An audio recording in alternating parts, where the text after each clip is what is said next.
Hello दोस्तों, हम इस पुस्तक से हिंदी के वस्तुनिष्ठ प्रश्नों का अभ्यास कर रहे हैं। तो आप अगर किसी भी ऐसी परीक्षा की तैयारी कर रहे हैं जिसमें हिंदी विषय से प्रश्न आते हैं, तो ये सारे प्रश्न आपके लिए बहुत महत्वपूर्ण हैं। इसमें हम इस समय भक्ति काल के प्रश्नों का अभ्यास कर रहे हैं और कल हमने ये तुलसीदास जी की जो रचनाएं हैं उनके क्रम को, यानी वो किस क्रम में हैं, जो 12 प्रामाणिक रचनाएं उनकी मानी जाती हैं, उस क्रम को हमने खूब अच्छे तरह से याद कर लिया था और आशा करती हूँ कि आपको याद हो गया होगा। तो अब हम उसके आगे प्रश्नों को देखेंगे जहाँ तक हमने प्रश्न देख लिए थे और याद कर लिए थे। प्रयास ये रहता है हमारा कि आपको प्रश्न याद कराते चलें। तो अगर आपको किसी भी प्रश्न में दिक्कत हो तो आप बता सकते हैं, आपको उसे याद कराने का पूरा प्रयास किया जाएगा। हमने यहाँ तक प्रश्न देख लिए थे कि दक्षिण के आलवार संत किस शाखा से संबंधित माने जाते हैं, तो वो राम भक्ति शाखा के हैं। इसके विषय में हम लोग चर्चा कर चुके थे। अब अगला प्रश्न देखते हैं कि तुलसीदास की निम्नलिखित कृतियों में कौन सी कृति कांडों में विभाजित नहीं है।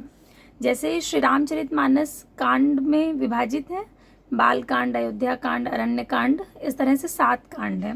वैसे ही इसमें 4 विकल्प दिए हैं, पार्वती मंगल, गीतावली, बरवै रामायण और कवितावली। तो इनमें से कौन सी वो कृति है जो कि कांडों में विभाजित नहीं है, तो वो है पार्वती मंगल। पहला विकल्प बिल्कुल सही है। इसके अतिरिक्त गीतावली, बरवै रामायण और कवितावली, ये तीनों ही उनकी जो रचनाएं हैं वो कांडों में ही विभाजित हैं, जिस तरह से श्री रामचरितमानस विभाजित है। और तीनों में 7 ही कांड हैं, यानी कि बरवै रामायण में भी 7 कांड हैं, कवितावली में भी 7 कांड हैं और गीतावली में भी 7 कांड हैं। अब हम अगला प्रश्न देखते हैं कि श्री रामानुजाचार्य की भक्ति किस भाव की है। दास्य भाव की है, दाम्पत्य भाव की है, साख्य भाव की है, या इनमें से कोई नहीं। तो विकल्प ए बिल्कुल सही होगा, दास्य भाव की है, क्योंकि श्री रामानुजाचार्य जो है वो भी विशिष्टाद्वैतवाद के ही को ही मानते हैं। रामानुजाचार्य ने अद्वैत वेदांत का खंडन करके विशिष्टाद्वैतवाद की स्थापना की थी। रामानुजाचार्य उसके प्रवर्तक हैं। जब हमने संप्रदाय और उनका दर्शन याद किया था, तब हमने याद किया था विशिष्टाद्वैतवाद जो है वो रामानुजाचार्य का है और उसके अनुसार ब्रह्म के ही अंश जगत के सारे प्राणी हैं। कल इसे बहुत विस्तार से हमने समझा था, ईश्वर अंश जीव अविनाशी।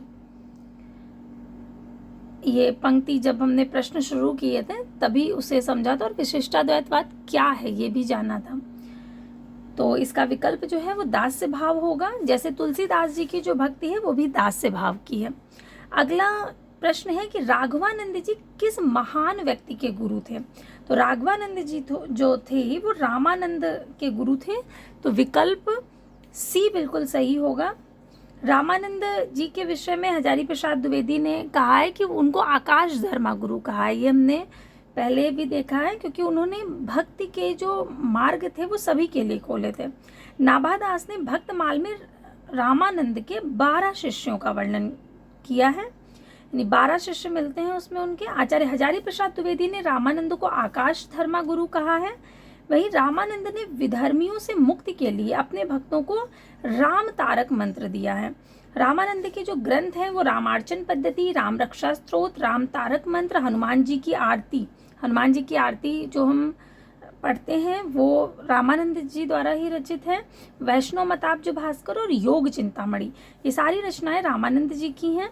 अगला है गोरख जगायो जोग भगति भगायो लोग, किस कवि की पंक्ति है। सूरदास जी की, निराला की, तुलसीदास की या रैदास की। तो गोरख जगायो जोग भगति भगायो लोग, ये तुलसीदास जी की प्रसिद्ध पंक्ति है। इसी तरह से कल भी तुलसीदास जी की एक पंक्ति आई थी बिल्कुल इसी से मिलती जुलती, जिसमें उन्होंने संत की जो परंपरा है, जो उन्होंने वेद की निंदा की है, उसके विरोध में जो कहा था, अगर आपको याद हो। अगला देखते हैं कि सोई कुलीन बड़ो सुंदर सोई जा पर कृपा करें। ये सूरदास की बहुत प्रसिद्ध पंक्ति है। यह सच है बार बार हार हार में गया, ये निराला का है। निराला का जब आप काव्य पढ़ते हैं तो देखते हैं कि उन्होंने जीवन में बहुत निराशा के क्षणों को देखा है। जैसे उनका राम की शक्ति पूजा, जिसमें वो निराश होते हैं लेकिन फिर भी एक मन जो होता है रहा, एक और मन जो न थका, जो नहीं जानता दैन्य, नहीं जानता विनय। तो उसमें भी निराला ने उन क्षणों की बात की है, या आप उनकी सरोज स्मृति देख लें तो उसमें भी वैसा वर्णन मिलता है। तो निराला ने ऐसा बहुत जगह लिखा भी है कि वो जीवन में बहुत बार उन्होंने हार को महसूस किया है या हार का सामना किया है। अगला है, प्रभु जी तुम मोती हम धागा, जैसे सो नहीं मिलत सुहागा। ये तो रैदास की बहुत प्रसिद्ध पंक्तियां हैं। प्रभु जी तुम चंदन हम पानी, जाकी अंग अंग बास समानी, उसी के आगे की ये पंक्तियां हैं, रैदास की हैं। अगला है, निम्नलिखित कृतियों को उनके रचनाकारों के साथ सुमेलित करना है। तो कौन सी रचना किसकी है? भरत मिलाप जो है वो ईश्वर दास की है, ध्यान मंजरी अग्रदास की है, रामायण महानाटक प्राणचंद्र चौहान का है, अवध विलास लाल दास का, और हनुमान नाटक हृदय राम का है। तो इसे आप ऐसे याद रख सकते हो, भरत मिलाप यानी भरत का मिलाप किससे हुआ था? ईश्वर से। भरत किससे मिले थे? ईश्वर से मिले थे। ध्यान मंजरी, ध्यान मंजरी को इससे आप रख सकते हैं कि अगर आप ध्यान लगाते हैं तो ध्यान लगाने से क्या होगा? आप हर चीज़ में आगे आगे रहेंगे, क्योंकि जो ध्यान लगाने से जो हमारे व्यक्तित्व में निखार होता है वो हमें हर क्षेत्र में आगे रखता है। आगे यानी कि अग्रभाग में रखता है। तो जहाँ भी ध्यान आएगा तो आप कहाँ रहेंगे? अग्र रहेंगे, यानी कि आगे रहेंगे। तो ध्यान मंजरी अग्रदास की हो गई, ऐसे आप याद रख सकते हैं, या कोई और तरीका आप अपने हिसाब से, बस हमारा उद्देश्य ये है कि चीज़ें आपको याद होनी चाहिए। अगला है, रामायण महानाटक प्राणचंद्र चौहान। तो अगर आपको कोई महानाटक लिखना है, बस सिर्फ रामायण की बात नहीं हो रही है, उसके आगे एक शब्द लगा हुआ है महानाटक। तो महानाटक रचने के लिए या महानाटक को देखने के लिए कुछ भी आप करें तो हमें उसमें पूरे प्राण झोंकने पड़ेंगे, तब हम महानाटक को पढ़ पाएंगे या महानाटक को लिख पाएंगे। तो प्राणचंद्र चौहान का हो गया। अवध विलास लाल दास, अवध में कौन रहते थे? लाल रहते थे, इस तरह से याद रख सकते हैं। और हनुमान नाटक हृदय राम का है, हनुमान नाटक हृदय राम का है, हा से हनुमान और हा से हृदय राम, इस तरह से याद रख सकते हैं। अब अगला है, ऋतु वर्णन करने वाले कवियों में सर्वश्रेष्ठ कौन कहे गए हैं? सेनापति, केशव दास, गंग कवि या बनारसी दास। ये हमने अभी पिछले वीडियो में, इसके पहले जो वीडियो था उसमें भी ये प्रश्न आया था कि ऋतु वर्णन सबसे अच्छा किसका है? तो सेनापति जो है वो ऋतु वर्णन करने के लिए प्रसिद्ध हैं। अब इस चीज़ को आप कैसे याद रख सकते हो? तो आप इस तरह से याद रख सकते हैं कि जो सेनापति होता था, वो पहले ज़माने में जो राजाओं के सेनापति होते थे वो आगे आगे रहते थे और सब जगह इधर उधर जाते थे युद्ध, क्योंकि उन्हें युद्ध करना होता था। तो वो हर क्षेत्र में जा कर के, हर स्थान पे जाके वहाँ का जायजा लेते थे, कैसी चीज़ें हैं, तो वो बहुत जगह घूम लेते थे। अब जो बहुत जगह घूमेगा उसको हर जगह की ऋतु का भी तो पता होगा। तो हम ऐसे याद रखेंगे कि सेनापति क्योंकि बहुत जगह घूमते हैं, बहुत जगह जाते हैं, तो उन्हें हर जगह की ऋतु का पता होता है। तो जब वो वर्णन करेंगे ऋतु का तो भी बहुत सुंदर करेंगे। इस तरह से हम याद कर लेंगे कि ऋतु वर्णन का संबंध किससे है? सेनापति से है। तो ऋतु वर्णन सबसे अच्छा या सर्वश्रेष्ठ किसने किया है? तो सेनापति ने किया है। अब अगला देखेंगे कि भक्ति काल के किस कवि ने संस्कृत को छोड़कर भी संस्कृत की शास्त्रीय परंपरा का निर्वहन किया है? तो ऐसे कौन से भक्ति काल के कवि हैं? जायसी, सूरदास, नंददास या तुलसीदास? तो ये इसका बिल्कुल सही जो विकल्प है वो तुलसीदास है, क्योंकि तुलसीदास जी ने इनकी जो भाषा है वो वैसी नहीं है, मतलब बिल्कुल ठेठ, जैसे आप रामचरितमानस को ही देखेंगे तो उसमें उन्होंने बिल्कुल ठेठ अवधि का प्रयोग नहीं किया है। उनमें एक संस्कृत निष्ठता, यानी एक जिसको आप, जैसे अब रामचरितमानस में ही जब कांडों की शुरुआत होती है तो उसमें पहले संस्कृत के श्लोक दिए हुए हैं, तो संस्कृत निष्ठ भाषा उनकी है, साहित्यिक अवधि जिसको कहते हैं। तो इसका विकल्प तुलसीदास बिल्कुल सही होगा। अगला है, भक्ति रस का पूर्ण परिपाक जैसा विनय पत्रिका में देखा जाता है वैसा अन्यत्र नहीं, यह कथन किसका है? ये कथन है आचार्य हजारी प्रसाद द्विवेदी का। विनय पत्रिका के लिए उन्होंने ये बात कही है। अगला है हजारी प्रसाद द्विवेदी का नहीं, गलती से निकल गया, आचार्य रामचंद्र शुक्ल जी का। ये शुक्ल जी का कथन है, क्योंकि शुक्ल जी ने तुलसीदास जी पे काफ़ी कुछ लिखा है। आप जब हिंदी साहित्य का इतिहास पढ़ेंगे इनका, शुक्ल जी का, जो कि 1929 ईस्वी में प्रकाशित हुआ था और जो कि पहले एक भूमिका के तौर पर लिखा गया था, ये सारी चीज़ें आपको याद आ जानी चाहिए। हम कहते हैं ना कि जब हम एक प्रश्न उठाते हैं तो उस प्रश्न के पीछे कम से कम 5-6 प्रश्न अपने आप बनते हैं, और वो 5-6 प्रश्न आपको बिल्कुल याद होने चाहिए।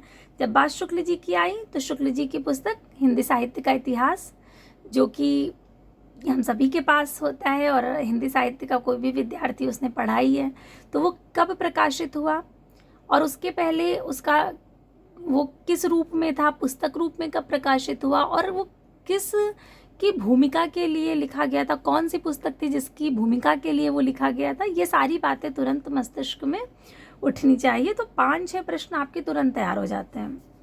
तो ये बात कही थी शुक्ल जी ने, क्योंकि शुक्ल जी ने तुलसीदास जी पर काफ़ी कुछ लिखा है और वो उनके कह सकते हैं कि पसंदीदा कवि भी रहे हैं तुलसीदास, इनके शुक्ल जी के। तो शुक्ल जी इसका बिल्कुल सही विकल्प है। अगला देखते हैं कि निम्नलिखित में से कौन सी रचना तुलसीदास की नहीं है। बरवै रामायण, दोहावली, वैराग्य संदीपनी या चित्रावली। तो चित्रावली उनका नहीं है। अभी देखिए, बरवै रामायण, दोहावली और वैराग्य संदीपनी अन्य विकल्प हैं। तो आपने अगर पिछला वीडियो देखा है ध्यान से, क्योंकि हमने बिल्कुल रट ली थी उनकी रचनाएं क्रम से, तो आपको तुरंत याद आ रहा होगा कि ये सब किस क्रम पर हैं। क्योंकि दा से दोहावली और दा से 10 हमने याद किया था, 10 नंबर पे दोहावली है। और बरवै रामायण कहाँ थी? कवितावली के ठीक ऊपर, और कवितावली बिल्कुल नीचे थी, बिल्कुल लास्ट की 12वीं रचना कवितावली थी, और कवितावली के ऊपर की थी बरवै रामायण। और वैराग्य संदीपनी तो पहले नंबर पे ही थी। तो जैसे ही देखिए हमने देखा तो तुरंत याद आ गया, क्योंकि अभी अभी हमने बिल्कुल क्रम उसका याद किया है, तो मस्तिष्क में चीज़ें हैं। ये होता है अभ्यास का प्रभाव। अगला है, निम्नलिखित में से कौन हनुमत चरित का रचयिता है? नाभादास, अग्रदास, तुलसीदास या रायमल पांडे। तो रायमल पांडे विकल्प डी बिल्कुल सही होगा। इसके बाद है, तुलसीदास किस दार्शनिक मत के भक्त कवि हैं? अद्वैतवाद के, वेदवाद, द्वैतवाद के, शुद्धाद्वैतवाद के या विशिष्टाद्वैतवाद के। तो विकल्प डी विशिष्टाद्वैतवाद बिल्कुल सही होगा। अभी हम चर्चा कर चुके हैं, क्योंकि ये रामानुजाचार्य की शिष्य परंपरा में आते हैं तुलसीदास जी, तो उनका रामानुजाचार्य ने ही विशिष्टाद्वैतवाद की स्थापना की थी। तुलसीदास जी भी विशिष्टाद्वैतवाद को ही मानते हैं। उन्हीं ने तो लिखा है ना, ईश्वर अंश जीव अविनाशी, चेतन अमल सहज सुख राशि, जिसे हमने पढ़ा था, तो वो भी विशिष्टाद्वैतवाद को ही दर्शाता है।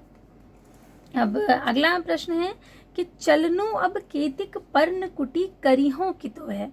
सीता द्वारा कही गई प्रस्तुत पंक्ति में राम ने उनकी कौन सी मनोदशा को लक्षित किया है? चंचलता को, मधुरता को, प्रसन्नता को या आतुरता को। तो अब ये ध्यान रखना है आपको। कैसे ध्यान रखेंगे? अगर आपने कवितावली देखी हो या कवितावली पढ़ी हो, तो ये बहुत, कवितावली की मतलब बहुत प्रसिद्ध, जिसको आप कह सकते हैं रचना है, ये पंक्ति है। आपके पास अगर कवितावली हो, मैं आपको दिखा देती हूँ कवितावली का ये कहाँ पर है। ये कवितावली, ये आप देख रहे हैं ना, ये तुलसीदास जी की कवितावली है। इसमें ये जो अभी पंक्ति आई है, ये मैं आपको इसलिए दिखा रही हूँ क्योंकि ये जो पंक्ति है बहुत महत्वपूर्ण है, और कभी कभी तो पूरा पद दे दिया जाता है। तो इसे एक बार पढ़ लेते हैं, बहुत आपके काम आएगी आगे। देखिए, पुरते निकसी रघुबीर वधु, धरि धीर दये मग में डग द्वय, झलकी भरि भाल कनी जल की, पुट सूख गए मधुराधर वै, फिर बूझती है चलनु अब केतिक पर्ण कुटी करिहों की तो है। यही पंक्ति है जो अभी आई थी। और तियकी लखि आतुरता पीकी, अखियां अति चारु चली जल च्वै। अब जो रघुवीर प्रिया हैं यानी जानकी जी हैं, जब नगर से बाहर हुई तो वो धैर्य धारण करके मार्ग में दो डग चली। पुरते निकसी रघुवीर वधु, यानी पुर से जब वो निकली तो वो धरि धीर यानी कि धैर्य धर करके, मग में डग द्वय, 2 डग चली, झलकी भर भाल कनी जल की, तो उनके भाल पर यानी कि मस्तक पर पसीने की बूंदें आ गईं, क्योंकि वो बहुत सुकुमारी थी, राजकुमारी थी। पुट सूख गए मधुराधर द्वय, सुकुमारता के कारण उनके जो मधुराधर यानी मधुर अधर थे, ओठ थे, वो सूख गए। फिर वो पूछती हैं चलनो अब केतिक, अब के अभी कितना और चलना है। पर्णकुटी करिहों की तुवे, कि कहाँ पर आप पर्णकुटी बनाएंगे। वो अपने पति यानी कि प्रभु श्री रामचंद्र जी से पूछ रही हैं। तियकी लखी आतुरता पिय की, तिय यानी कि अपनी पत्नी की आतुरता को देख करके अखियां अति चारु चली जल च्वै, ऐसी आतुरता देख करके प्रियतम की अति मनोहर आंखों से जल बहने लगा। अब देखिए ये जो आतुरता शब्द है ये उस पंक्ति में नहीं दिया गया है। वहां पर जो भी प्रश्न पूछा गया था उसमें सिर्फ ये वाली पंक्ति दे दी गई कि चलनो अब केतिक पर्णकुटी करिहों की तो है, और पूछा गया है कि उसमें क्या भाव है, चंचलता है या आतुरता है, क्या है। तो इसका सही विकल्प अब आपको बिल्कुल स्पष्ट हो गया होगा, आपको बिल्कुल स्पष्ट हो जाए इसलिए ही ये दिखाया। तो इसमें विकल्प डी आतुरता बिल्कुल सही होगा, और जबकि जब पूर्ण पंक्ति आती है तो उसमें आतुरता शब्द आया भी है, तो विकल्प डी आतुरता सही है। अगला प्रश्न देखते हैं कि जानत हो हरि रूप चराचर मैं हठ नैन लावो, अंजन केस सिखा जुवती तहाँ लोचन सलभ पठायो में रेखांकित अंश से असंबद्ध अर्थ है। अंजन केस सिखा जुवती, अंजन केस सिखा जुवती से असंबद्ध यानी कि जो संबंध नहीं रखता है वो देखना है। कभी कभी बस हम पूरा ध्यान नहीं देते हैं और सोचते हैं कि रेखांकित अंश का अर्थ पूछा गया है, अर्थ नहीं पूछा गया है। असंबद्ध जो है, जो संबंध नहीं रखता है। नेत्रों में काजल लगाए हुए, ये हो सकता है। सटकारे काले केश वाली, ये भी संभव है। दीपक की ज्योति के समान कामनी, ये भी संभव है। लेकिन पर्वत शिखर से बहते अग्नि झरने के समान, ये असंबद्ध है, इसलिए विकल्प बी बिल्कुल सही होगा। अगला है भलो पोच राम को कहे मोहि सब नर नारी, में पोच से अभिप्राय क्या है। तो पोच शब्द का इसमें अर्थ पूछा गया है। पोच मतलब होता है नीच, तो विकल्प ए बिल्कुल सही होगा। अन्य विकल्प है भक्त, उत्कृष्ट और अनुगामी, तो वो सही नहीं होंगे। तुलसीदास जी ने श्री रामचरितमानस की रचना कब शुरुआत की थी, तो संवत 1631 में चैत्र शुक्ल रामनवमी दिन मंगलवार को प्रारंभ की थी, और रामचरितमानस की रचना में उन्हें 2 वर्ष 7 महीने 26 दिन लगे थे, ये हमें याद रखना है। शुक्ल जी ने रामचरितमानस को लोक मंगल की साधनावस्था का काव्य कहा है। क्या कहा है? लोक मंगल की साधनावस्था का काव्य। अगला है गज उधारी हरि थप्यो विभीषण, ध्रुव अविचल कबहू न टरय, अम्बरीश की साप सुरति करी, अजहू महामुनि ग्लानि करे। से महामुनि से आशय क्या, यानी कौन से जो महामुनि है जिनकी बात हो रही है, तो वो दुर्वासा की बात हो रही है। विकल्प सी बिल्कुल सही होगा। दुर्वासा का आपने सुना भी होगा ना, बहुत क्रोध में रहते थे मुनि और श्राप दे देते थे, बहुत जल्दी क्रोधित होते थे और श्राप दे देते थे। तो वो महामुनि कौन है, तो महामुनि है दुर्वासा। विकल्प सी बिल्कुल सही है। अगला है वियोगी हरि ने तुलसीदास को किस संप्रदाय में परिगणित किया है, यानी वियोगी हरि उन्हें किस संप्रदाय का मानते हैं। स्मार्त वैष्णव, निम्बार्की, वेदांती या रामानंदी। तो रामानंदी विकल्प डी बिल्कुल सही होगा। वो रामानंदी संप्रदाय का मानते हैं, और उनका जो मत है तुलसीदास का वो या दर्शन वो है विशिष्टाद्वैतवाद। अगला है कठिन काव्य का प्रीत किस कवि को कहा जाता है। तो कठिन काव्य का प्रीत भूषण को कहा जाता है, घनानंद को, पद्माकर को या केशव को। तो केशव विकल्प बिल्कुल सही होगा। विकल्प डी, इसको आप का से कठिन काव्य, का से केशव। और केशव को अगर आपने पढ़ा होगा तो इतना भी याद रखने की आवश्यकता नहीं पड़ेगी। उन्होंने थोड़ा अलंकार से भरी भाषा है उनकी, तो थोड़ी कठिन लगती है पढ़ने में। आपको खुद ही लगेगा कि हाँ इन्होंने थोड़ा सा कठिन लिखा है। केशव दास की जो कृतियां हैं वो है रसिक प्रिया, कवि प्रिया, रामचंद्रिका, रतन बावनी, जहांगीर जसचंद्रिका, विज्ञान गीता, छंदमाला आदि। शुक्ल जी ने लिखा है कि रामचंद्रिका में केशव को सर्वाधिक सफलता मिली है। संवाद योजना में केशव के पात्र बातों में से बात निकाल कर संवाद करते हैं, ये बहुत महत्वपूर्ण है। बहुत बार पूछा जाता है कि केशव को जो प्रसिद्धि मिली है वो मुख्यतः किस बात पर या किस वजह से मिली है। तो याद रखिएगा उनकी संवाद योजना जो है वो बहुत ही ज़्यादा प्रसिद्ध है, और उनकी वजह से उन्हें बहुत ख्याति मिली, उनकी संवाद योजना की वजह से। शुक्ल जी ने भी उसकी तारीफ की है। अगला है रामचरितमानस की रचना कब प्रारंभ हुई है? 1633 संवत, 1653, 1631 संवत या 1680? तो 1631 है संवत, विकल्प सी बिल्कुल सही होगा। रामचरितमानस की रचना संवत 1631 ईस्वी में हुई और तुलसीदास की जो रचनाएं हैं उनका संक्षिप्त परिचय नीचे दिया हुआ है। वैराग्य संदीपनी जो है वो एक मुक्तक है, रामचरितमानस प्रबंध है, कृष्ण गीतावली गीत काव्य है, विनय पत्रिका गीत काव्य है, कवितावली मुक्तक है और दोहावली जो है वो मुक्तक है। तो इस तरह से बाकी क्रम तो आपको याद है ही, तो उस पर चर्चा नहीं करते हैं, इसमें पूरे दिए भी नहीं है यहाँ पर। अगला है तमिल भाषा में किस महाकवि ने रामायण की रचना की थी? तो तमिल भाषा में जिसने लिखा था वो थे कंब कवि। कंब ने तमिल भाषा में रामायण की रचना की है। इसके बाद जो अगला है वो आलवार भक्त किसको कहा जाता है? राम भक्तों को, कृष्ण भक्तों को, वैष्णवों को या सूफी कवियों को? तो आलवार जो है वो वैष्णव भक्त हैं। उसके बाद है भक्तमाल की रचना किसने की है? तो भक्तमाल की रचना करी है नाभादास जी ने। तो विकल्प डी बिल्कुल सही होगा। नाभादास का भक्तमाल बहुत प्रसिद्ध है, जिसमें उन्होंने कवियों के विषय में लिखा है। तुलसीदास के विषय में भी उन्होंने कहा है कि वो वाल्मीकि ही हैं। तो आज के लिए हम इतने ही प्रश्नों को रखते हैं। इसके आगे के प्रश्नों का अभ्यास हम अगले वीडियो में करेंगे। तो तब तक के लिए धन्यवाद।